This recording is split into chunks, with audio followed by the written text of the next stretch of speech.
The Heart Initiative really teaches the elements of emotional fitness. And very briefly, here they are: self-awareness, which are your thoughts, your emotions, and your behavior; self-regulation, which is the ability to manage those thoughts, emotions, and behavior so that we can reduce levels of anxiety, we can reduce the way in which our bodies respond to anger. It's like managing reactivity. Optimism, which to build optimism allows us then to build our confidence that we can actually have a better future.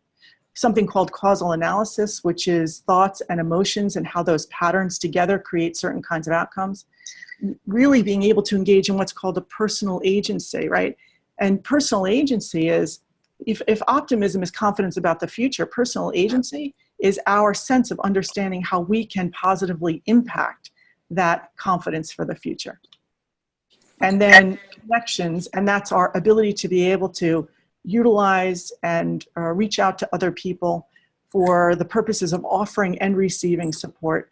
Because one of the things that we know from one of the longest running studies, which is called the Harvard Human Development Study, which is now in its 8th decade, I think, or 7th decade of research, is that the single biggest causative factor for positive outcomes in people's lives turns out not to be, the kind of the financial circumstances that you're raised in. If you happen to be somebody of an advantaged life, it turns out not to be education. It ends up not being cholesterol level.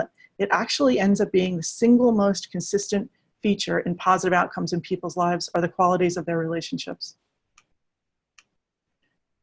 So, just very briefly, a couple of things that I teach in the Heart Initiative is explanatory style, how the way in which we explain something to ourselves.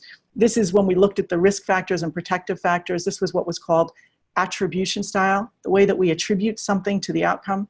That our explanatory style is one of the very significant features in how we experience what's happening to us.